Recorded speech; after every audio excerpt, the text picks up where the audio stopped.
বিধানের যে কর্মকাণ্ড যা শুনি, আমার তো মনে হয় মমতা ব্যানার্জি বিধানের সমকক্ষ কি কোনো ব্যাপারে তাকেও ছাপিয়ে গেছে। আজ আমরা এই ভোটের ময়দানে ঘুরতে ঘুরতে চলে এসেছি ভবানীপুর কেন্দ্রের একদম শেষ প্রান্তে। শেষ প্রান্ত বলতে ৭৩ নম্বর ওয়ার্ড, মমতা বন্দ্যোপাধ্যায়ের নিজস্ব পাড়া। ৭৩ নম্বর ওয়ার্ডের অত্যন্ত বর্ধিষ্ণু পরিবার। আপনারা জানেন গোস্বামী ধামে আমরা এসেছি। এখানকার মানুষরা কী ভাবছে ভবানীপুর কেন্দ্রের এই ভোট নিয়ে। সামনে আরেকটা রবিবার, তারপরেই নির্বাচন। প্রায় আমরা প্রচারের শেষ পর্যায়ে আমরা এসে পৌঁছে গেছি। এবার এই পরিস্থিতিতে বর্তমান নির্বাচন নিয়ে কী ভাবছেন এবং আগামী দিন কি হতে পারে, নতুন মুখ্যমন্ত্রীর কাছে আশা করছেন কিংবা পুনর্বার মমতা বন্দ্যোপাধ্যায় ফিরছেন, সেই বিষয়ে কি আশা করছেন সাধারণ মানুষ। এবং আমাদের গোস্বামী ধাম মানে ভোট পুজোর বাজার থেকে আমাদের দুর্গাপুজোর প্রখ্যাত দুর্গাপুজোর বাড়ি গোস্বামী ধামে, এখানকার মানুষদের আমরা কথা বলবো। একটু ক্যামেরাটা এগিয়ে নিয়ে চলো।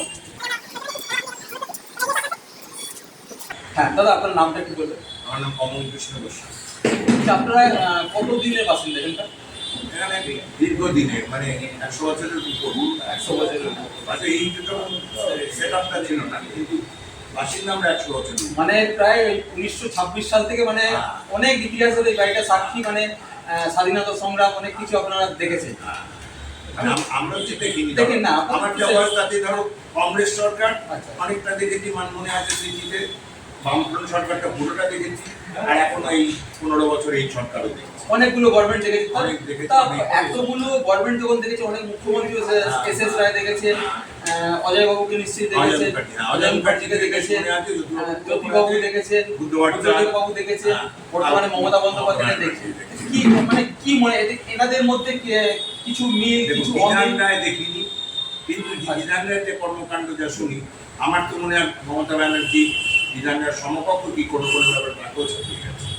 কারণ কি, এই যে বিশেষ করে এই যে সামাজিক প্রকল্পগুলো এবং উমেন এম্পাওয়ারমেন্ট, যে মহিলাদের শক্তি তুলে দেওয়া, একটা তো লক্ষ্মীর ভাণ্ডার, তারপরে যে স্বাস্থ্যসাথীটা, সেখানে কি মহিলাদেরই করা হয়েছে, মানে হেড অফ, যে মহিলাদের ব্যানারে কিন্তু পুরুষরা গিয়ে ওই চিকিৎসাটা পাবে বছরে যে ৫ লাখ টাকা।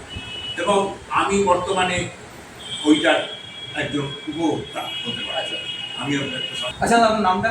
কমল কৃষ্ণ গোস্বামী, এখানকার লোকজন নামপুরা। আচ্ছা, বর্তমান পরিস্থিতিতে সব কিছু ছেড়ে দিয়ে এখন আপনারা সিনিয়র সিটিজেন, বর্তমানে যে এসআইআর নিয়ে যে একটা হজরবল পরিস্থিতি চলছে, মানুষের সুবিধা অসুবিধা, অনেকে বলছে দারুণ সুবিধা হবে, লক্ষ লক্ষ রোহিঙ্গা চলে যাবে, মানুষের কি লোকের সুবিধা হলো না অসুবিধা হবে? সাধারণভাবে মানুষের ভীষণ অসুবিধা হয়েছে। প্রত্যেকটা মানুষ দারুণ বিভ্রান্তি। অনেক লোক সেকেন্ড টাইম না উঠেছে, আবার ট্রাইব্যুনালে চলে গেছে। এরকম আমাদের মার্কেটেই আছে। কি আপনাদের পরিবারে কারোর এই ধরনের সমস্যা, লজিক্যাল আমাদের এক ভাইয়ের হয়েছিল। আমরা এখানকার এতদিনকার বাসিন্দা। আপনারা পদবি যতদূর আমরা গোস্বামী, মানে হচ্ছে বাঙালি সনাতন। হ্যাঁ, ওরা তো মানে বলছিল যারা ওই তথাকথিত রোহিঙ্গা তাদের সমস্যা হবে, আপনাদের কি এক ক্যাটাগরিতে ফেলে দিল? মানে হিন্দু সনাতনী আর কাঠমোল্লা মানে এক ক্যাটাগরিতে ফেলে দিল মানে এই সরকার। আমি দেখেছি দূরে, যখন আমি কারোর সাথে কথা বলেছি এইসব ব্যাপারে, তাদের কিন্তু মমতা ব্যানার্জি সম্পর্কে ধারণা আরো উচ্চ। তারা পুরো দেবীর আসনে বসে। বস্তির মেয়ে বলতো, ছোট লোক বলতো, ঠিকই তো, ছোট লোকরাই তো ক্ষমতা এসেছে। আমি সেটার জন্য মমতাকে মানে কুর্নিশ জানাই বলতে পারি, নট অনলি এই এলাকার। আমি মানে যদি বলেন তৃণমূল দলের থেকেও আমি মমতাকে তার অ্যাক্টিভিটি তাইয়ে ভালো লাগে। ইম্পোর্টেড নেতা এসে এখানে তো প্রার্থী হয়েছে, এখন যে লড়াই কি মনে করছে? আমার তো মনে হচ্ছে যে মানে মমতাই এখানে কিরকম লড়াই হবে না একতরফা?